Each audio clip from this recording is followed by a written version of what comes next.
O planeta Terra não é senão um ponto na vastidão do universo.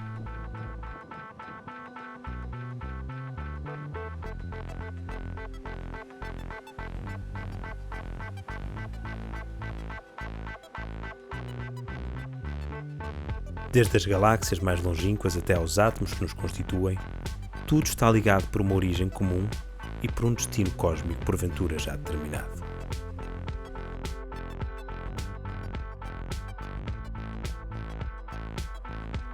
Mas como nasceu o universo? Há quanto tempo existe? Como se tornou naquilo que observamos hoje?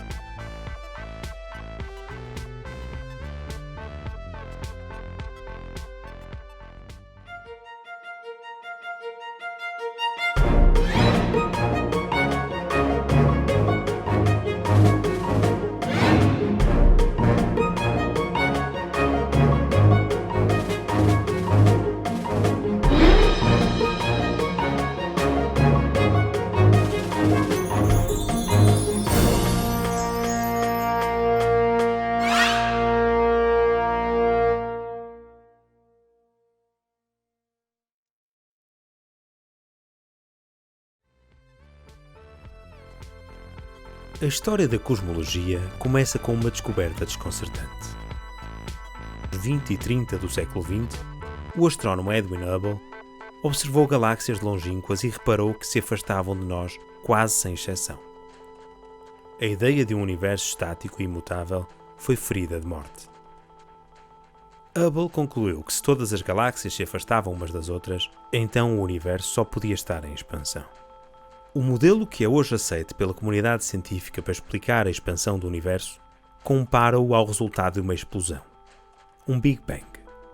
Segundo a teoria do Big Bang, o universo começou num único ponto, um estado inimaginavelmente compacto e quente que há 13.700 milhões de anos se expandiu violentamente. Desde então que continua a sua expansão, arrefecendo lentamente até aos dias de hoje. O Big Bang não é uma explosão habitual na qual a matéria é expelida a partir de um ponto. Não existe um ponto único, privilegiado, que corresponde ao centro do universo. O Big Bang é um mecanismo que gera toda a matéria, gera o próprio espaço e o tempo e inicia a expansão. Mas a expansão não transporta a matéria de um ponto do espaço a outro ponto do espaço. A matéria está fixa no espaço e o espaço vai expandindo, fazendo com que as galáxias afastem-se continuamente umas das outras. É como o que acontece com as flores numa árvore.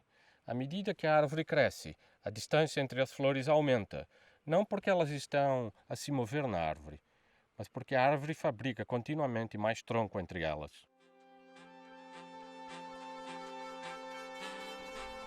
Um universo em expansão implica que, se recuarmos no tempo, chegamos a um instante inicial, o princípio do nosso universo. Foi nesse instante, no Big Bang, que se formou toda a matéria existente. Bastou um segundo após o Big Bang para que parte da energia se transformasse em matéria, em prótons, neutrões e eletrões, os constituintes dos átomos.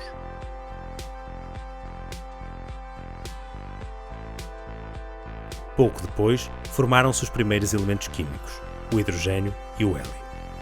Os restantes elementos que conhecemos hoje, o carbono, o oxigênio, o plutónio e todos os outros, viriam a ser formados mais tarde pelas sucessivas gerações de estrelas.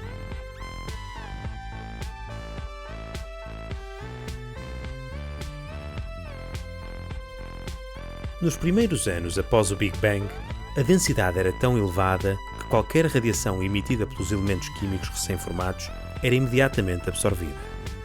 O universo era totalmente escuro. Só quando o universo tinha 400 mil anos de idade é que a radiação se libertou definitivamente. A altura em que o universo se tornou transparente foi como um enorme clarão à escala cósmica.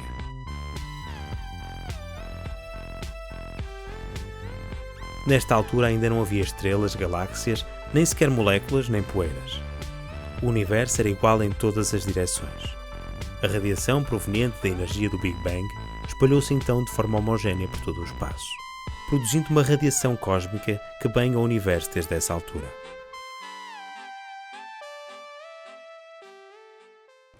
Em ciência, acontece muitas vezes fenómenos serem previstos pelas teorias antes de serem observados na natureza. Ora, este foi o caso da radiação cósmica de fundo, que já tinha sido prevista pela teoria do Big Bang e só cerca de 20 anos mais tarde é que foi detectada pela primeira vez. A radiação emitida pelo universo primordial ainda é detectada nos dias de hoje e foi descoberta por acaso. Em 1964, em Nova Jersey, nos Estados Unidos, os físicos Arno Penzias e Robert Wilson testavam uma antena de 6 metros inicialmente construída para detectar ondas de rádio provenientes de estrelas e de outros objetos no universo. Para que as detecções fossem o mais fiáveis possível, não podia haver interferências. Mas a antena detectava um sinal fraco que persistia dia e noite, independentemente da direção para que se apontava. O sinal detectado pela antena era afinal a primeira detecção de uma relíquia do Big Bang, a radiação cósmica de fundo. A descoberta da radiação cósmica de fundo foi determinante para a cosmologia, uma vez que esta detecção favoreceu inequivocamente a teoria do Big Bang e simultaneamente invalidou as outras teorias existentes na altura, nomeadamente a teoria do universo estacionário. Ora, tão determinante foi esta detecção, a ponto de constituir a radiação cósmica de fundo um dos 4 pilares que sustentam a teoria do Big Bang. O estudo da radiação cósmica de fundo é tão importante para reconstituir o início do universo que continua até aos dias de hoje. As missões espaciais WMAP da NASA e Planck da Agência Espacial Europeia mapearam esta radiação com grande precisão em todo o céu. Os mapas confirmaram o que Penzias e Wilson já tinham verificado, que a radiação é semelhante em todas as direções do céu, mas revelaram uma outra propriedade importante só acessível a observações de elevadíssima qualidade. Ao mais pequeno detalhe, a radiação não é totalmente homogénea. Apresenta variações mínimas sob a forma de manchas.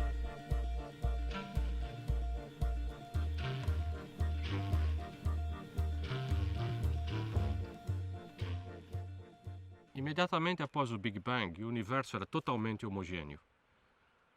As flutuações eram de natureza microscópica, na verdade à escala das menores partículas elementares conhecidas. Mas logo após o Big Bang, o universo passou por uma fase de expansão extremamente rápida e acelerada, que denominamos inflação.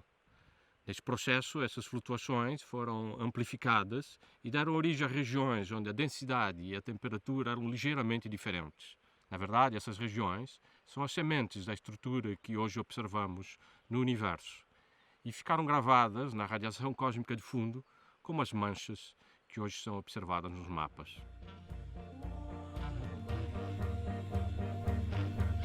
Mapas da radiação cósmica de fundo contêm uma quantidade extraordinária de informação sobre as características mais marcantes do nosso cosmos.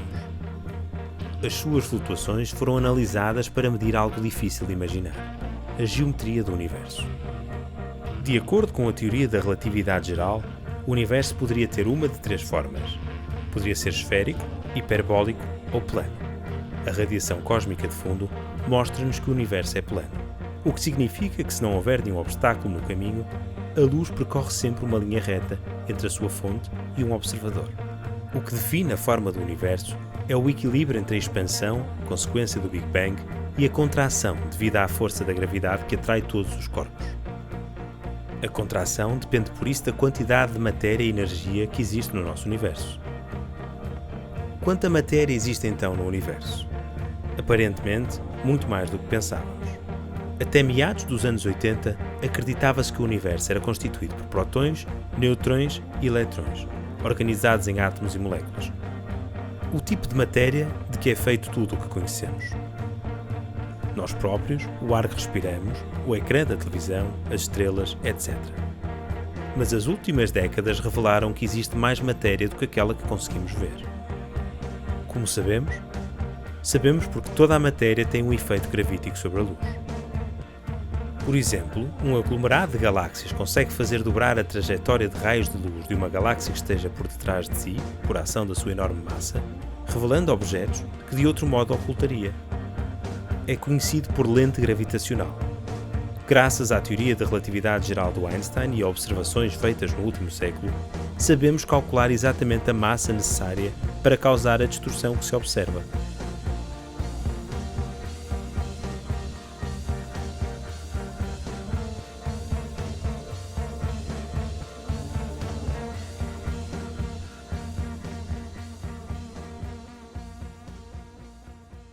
A primeira evidência observacional do efeito de lente gravitacional foi obtida em 1919, numa famosa expedição liderada pelo astrónomo britânico Eddington à Ilha do Príncipe, no arquipélago de São Tomé, na altura território português, para ver um eclipse total do Sol.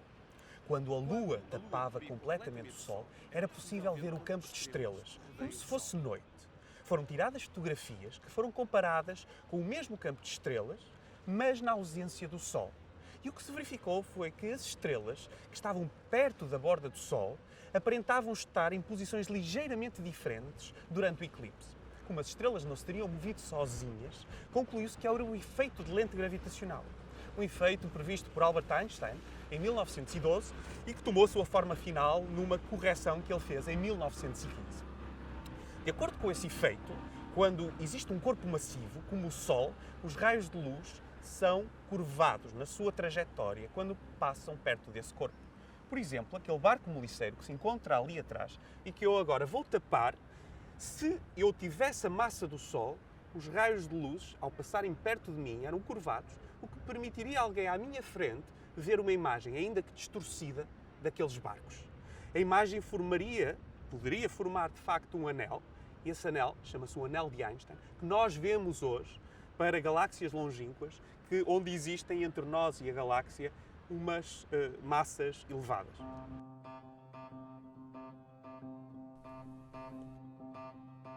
Este tipo de lentes provoca efeitos dramáticos, distorcendo e multiplicando as imagens de galáxias distantes. Mas a observação de vários aglomerados de galáxias mostrou repetidamente que o total das massas das suas estrelas, do gás e da poeira, não chega para explicar a magnitude do efeito de lente que provocam. É como se os aglomerados tivessem mais matéria do que a que conseguimos observar. É essa matéria que não vemos, mas cuja interação conseguimos medir, chamou-se matéria escura.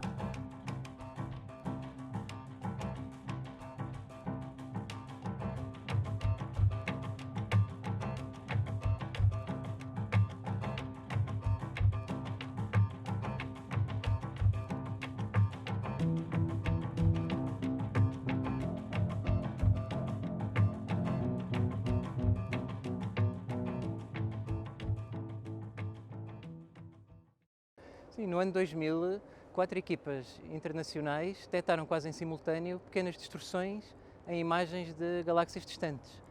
As galáxias estavam alinhadas umas com as outras, muito ligeiramente, mas de uma forma pouco natural, como acontece quando sofrem o efeito de lentes gravitacionais. Só que naquele caso não se via nenhum objeto evidente na imagem de grande massa, como um enxame de galáxias, que pudesse provocar esse efeito.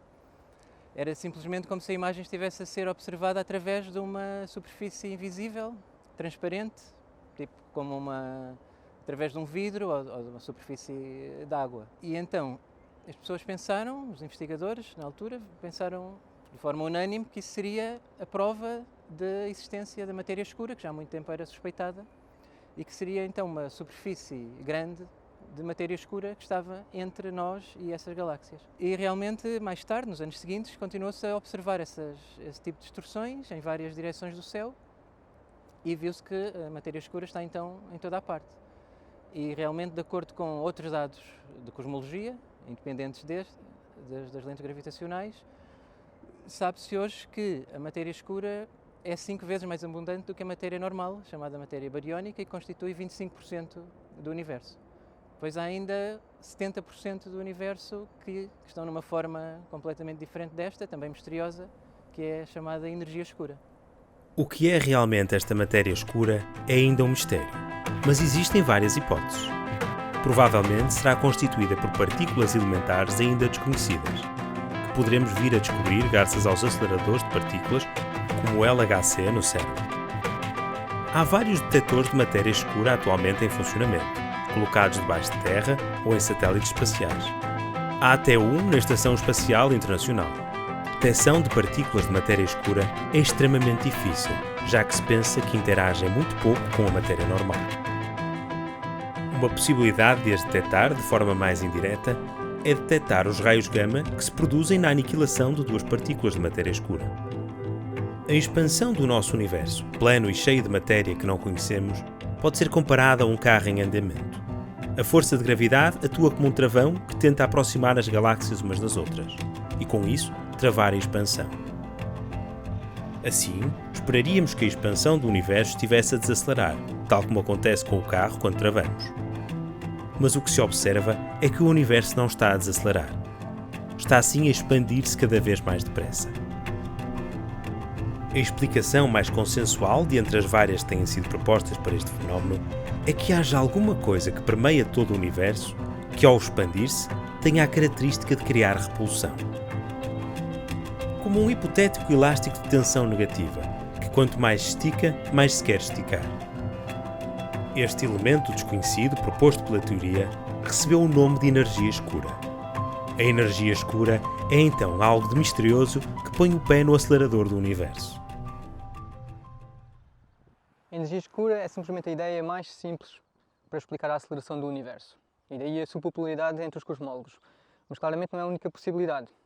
Uma alternativa é considerar que a atração da gravidade é diferente aqui do que é a distâncias muito grandes. Isto quer dizer que, aqui, como sabemos, a gravidade é atrativa, mas a distâncias cosmológicas pode ter uma magnitude diferente e pode mesmo ter um efeito repulsivo, acelerando então o universo.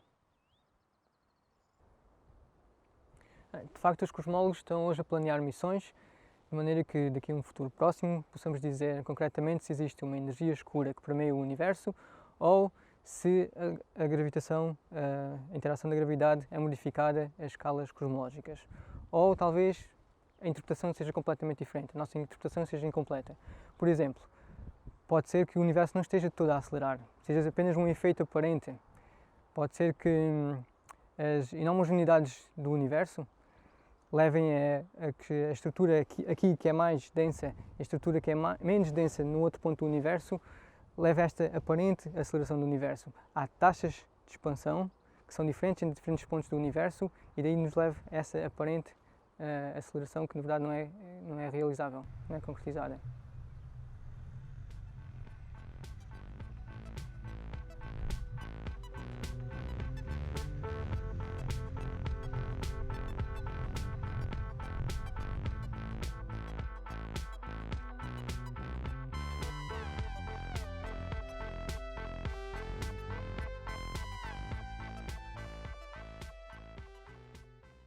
Um dos maiores desafios da astrofísica contemporânea, se não o maior mesmo, será a detecção da matéria escura no universo. Matéria que preenche cerca de 90% do universo. O que é que isso quer dizer? Existem dois tipos de matéria no universo.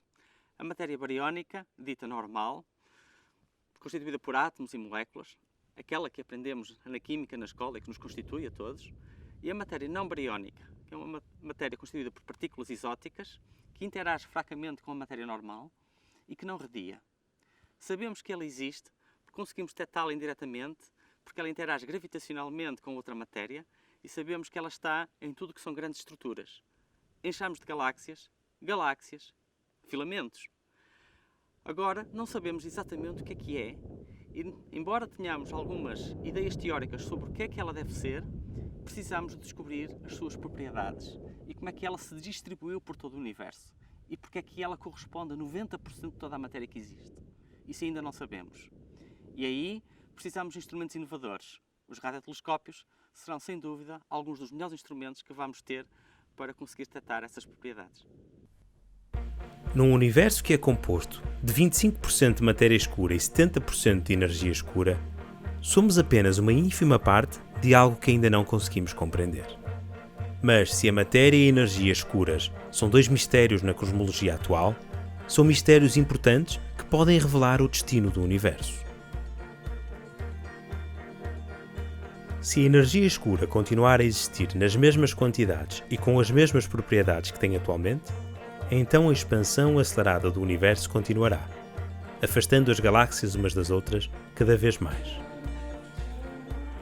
Daqui a 100 mil milhões de anos, todas as galáxias que não estejam no nosso grupo local afastar-se-ão de nós a uma velocidade superior à da luz, de tal forma que a sua luz nunca chegará à Terra e deixarão de se poder ver. A maioria dos cosmólogos pensa que o nosso universo acabará neste cenário de expansão infinita, em que o cosmos se tornará um sítio frio e escuro. Os cosmólogos chamam Big Freeze a este cenário para o fim do universo, porque este irá arrefecer à medida que as galáxias e depois as estrelas se afastam umas das outras. E se este cenário não é animador, então talvez ainda mais inquietante seja a previsão alternativa para o fim do universo. Se no futuro a quantidade de energia escura no cosmos se alterar, de tal forma que seja a gravidade a ganhar a luta contra a expansão, o universo deixará de se expandir para começar a contrair, até acabar como começou, num estado quente e compacto, um Big Crunch. As alternativas parecem estar entre um desvanecimento lento e frio ou um regresso ao início. Parece haver qualquer coisa de mais reconfortante num regresso ao início.